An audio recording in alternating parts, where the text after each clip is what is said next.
El Trafico Weekend. This is the time of the year that we all been waiting for because of all the all-season moves that largely LAFC has made.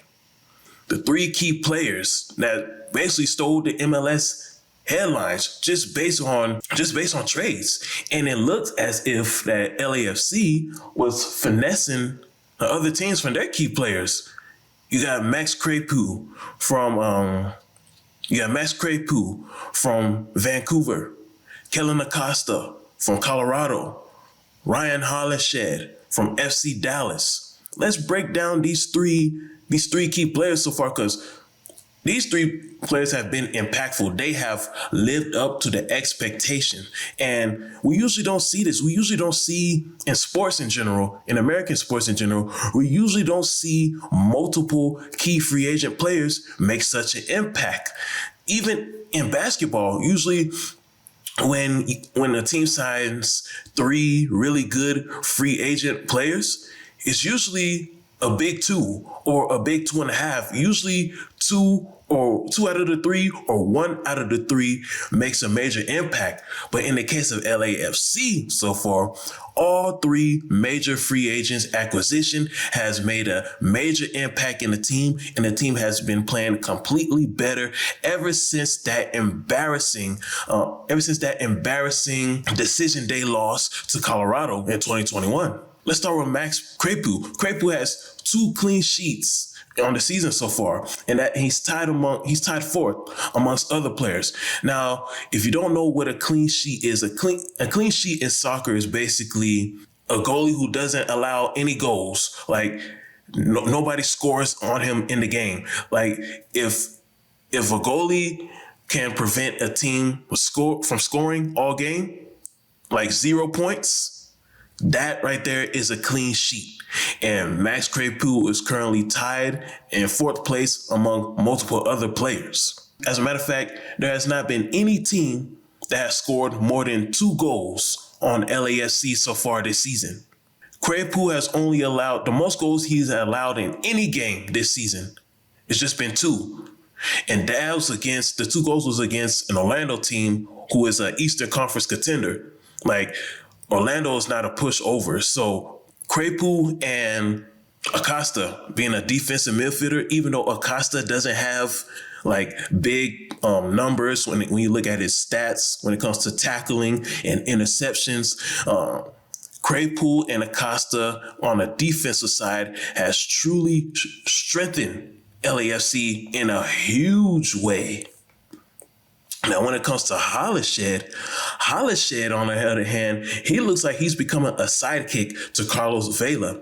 Whenever, if there's a situation where Carlos Vela is down or Carlos Vela is not really playing well, it seems like he just passes the torch to Hollinshed, and Hollinshed says, "Okay, Vela, I will pick up where you left off." And LAFC, they're not relying on one guy. They're not relying on just Vela. It's multiple players that are scoring. Like,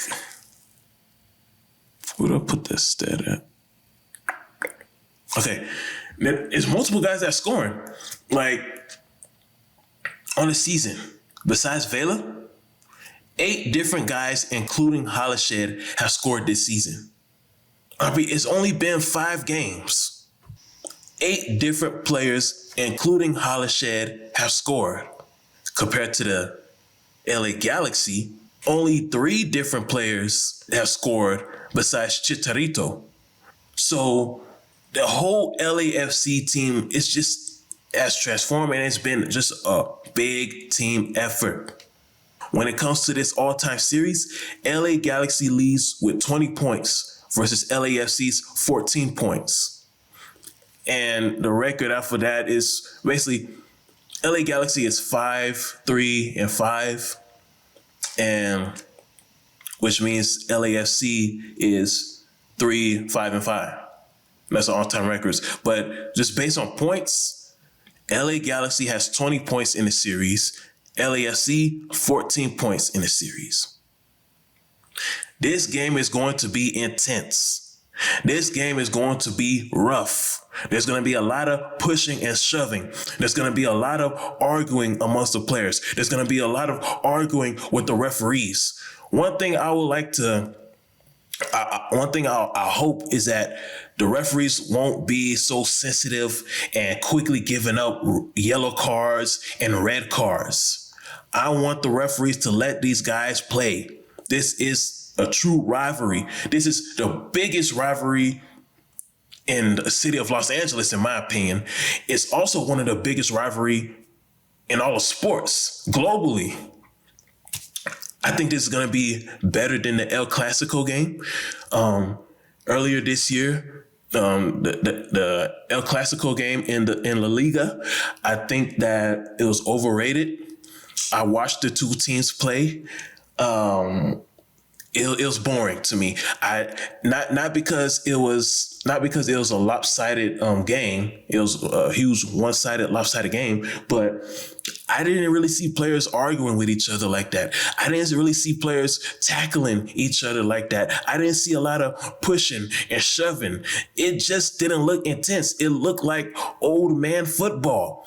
It looked like the type of football that when your uncles get together for, when you're celebrating your country's Independence Day and, your family is having a barbecue and, all of the uncles and the cousins, they all taking a day off. So they show up to the park and it's just, you see a bunch of fat older guys in the fields just kicking the ball back and forth. That's what the El Clasico game looked like this year. I was not pleased at all. But this El Trafico game right here, this is grown man football. This is going to be grown man football. This is bigger than the other LA rivalries. Because, look, in the NFL, the National Football League, rugby style football, the LA Rams and the LA Chargers don't even play each other every year. When it comes to the NBA, the Lakers and the Clippers, it's too commercialized. It's too commercialized. And there's a lack of star power. Now, when it comes to the commercialized aspect of it, NBA players, in my opinion, NBA players don't look like they really care about wins and losses when it comes to guys competing at each other. NBA players, it don't look like they really go after each other. It's like, okay, I'm gonna let you get you're gonna get your 30 points and 10 assists, and then I'm gonna get my 30 points and 10 assists. We all go back home with our girlfriends or our wives, and we live in a good, happy life. Like, you don't really see that competitive spirit. You don't see that competitive fire amongst NBA players. That's why the Clippers and the Lakers rivalry, it doesn't look like a rivalry. It doesn't seem like a rivalry at all. You got a guy in Kawhi Leonard, he plays once every 2 or 3 years. And then you got LeBron James with the Lakers. He's getting up there in age. He's not the young, energetic guy that he wants to be. That he used to be, which is understandable. So, like, Clippers and Lakers, it's not a real rivalry to me largely because NBA players in general, you just don't see that competitive spirit. They don't really look like they want to. It's like they don't really care about wins and losses. They all making a lot of money. They all got either a beautiful wife or multiple beautiful girlfriends, and they're just satisfied. That's what it looks like to me. Then you got in the college football, USC, UCLA. That's a one-sided. I don't even know how is that a rivalry. How is USC, UCLA a rivalry? It's one-sided. Like, USC Notre Dame, that's more of a rivalry. It seems like more of a rivalry. USC Stanford, that seems more like a rivalry. USC Texas, that seems more like a rivalry. When it comes to USC UCLA, I just don't see it. Then you got Dodgers and Angels. Nobody cares about that because Major League Baseball is a choir boy league. It's a good boy league. Like, I don't know why Major League Baseball decided to develop that kind of culture where you get mad for somebody flipping a bat, but then everybody wants to run on the field and act like they're arguing with each other when they're really not. I mean, it's just like when you see baseball players running on a field and look like they're trying to fight each other, it looks fake. It really looks fake. MLB players are not viewed as tough guys, bad guys, because they want to live up to this holy choir boy image. So those are the reason why El Tráfico is the biggest Los Angeles rivalry. It's not only the biggest Los Angeles rivalry, it's the realest Los Angeles rivalry. Now let's talk about what's on the line. Bragging rights. Just bragging rights amongst the two teams. Both of these two teams are on a collision course along with Seattle and Portland and Salt Lake and Colorado when it comes to Western Conference supremacy. And what I said earlier in the offseason, the MLS, soccer out west, becomes more relevant. It is more interesting when the city of Los Angeles is relevant. I said it didn't have to be two teams that's relevant. I said only just at least one team has to be relevant. But in this case, both Los Angeles teams are relevant, which makes this game and which makes the Western Conference race even more interesting. When one Los Angeles team is relevant in MLS, the nation is paying attention. But when both Los Angeles teams are relevant, not only is the entire nation watching, but there's also drama. There's also lights, camera, action. The whole world is watching when both Los Angeles teams are relevant.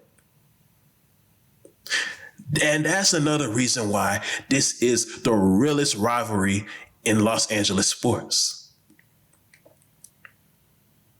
You know, with a win and a Salt Lake loss this Saturday, the Galaxy can move up to second place in the Western Conference standings. As for LAFC, all they have to do is win or tie, and I believe they'll still be that top seed. It just depends on what happened with the Salt Lake Toronto game. I do believe Salt Lake is going to win that game, by the way. But either way, at the end of this Saturday, both teams should still be top 5 seeds in the West, based on points. Then we got the star power. Carlos Vela versus Chicharito. Thank the soccer gods that both players are healthy. Thank the soccer gods that both players are playing in this game and that both players are living up to expectations. Because, you know, sometimes in American sports, you got 2-star players, but they're not living up to the hype. They're not living up to the expectation. But in this rivalry this year, Carlos Vela and Chicharito are both living up to expectation, which adds more interest to this rivalry game.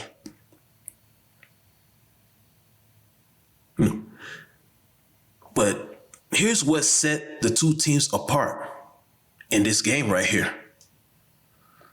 LAFC is not solely reliant on their star. 8 different players in 5 games, 8 different players from LAFC have scored. While in the Galaxy, only 3 different players have scored besides Chicharito. LAFC, 8 different players have scored besides Vela. LA Galaxy, 3 different players have scored besides Chicharito. However, both players have 4 goals on the season.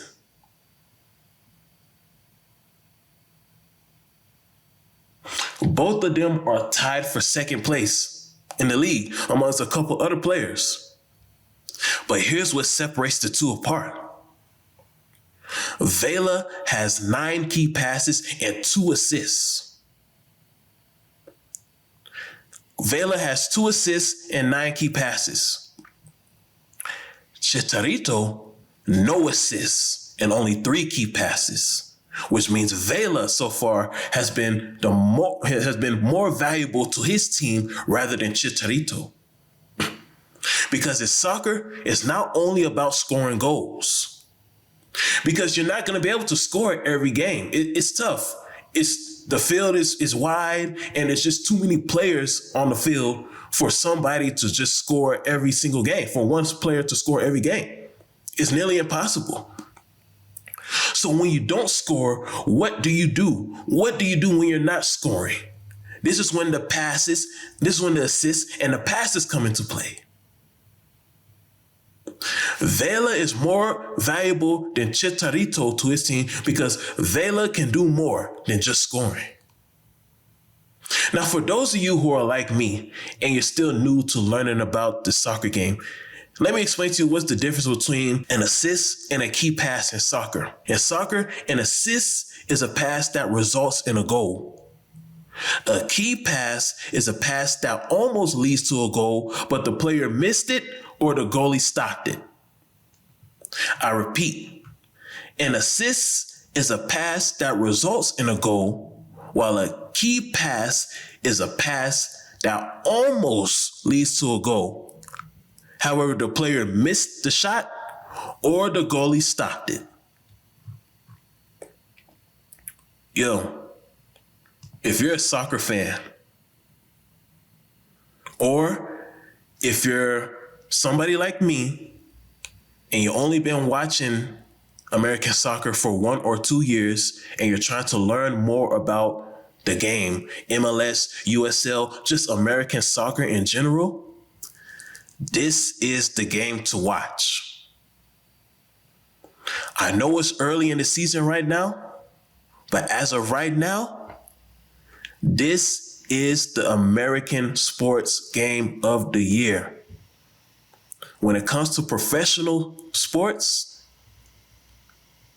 when it comes to professional sports rivalries, it doesn't get any realer than this. It does not get any realer than El Trafico. It's going down this Saturday.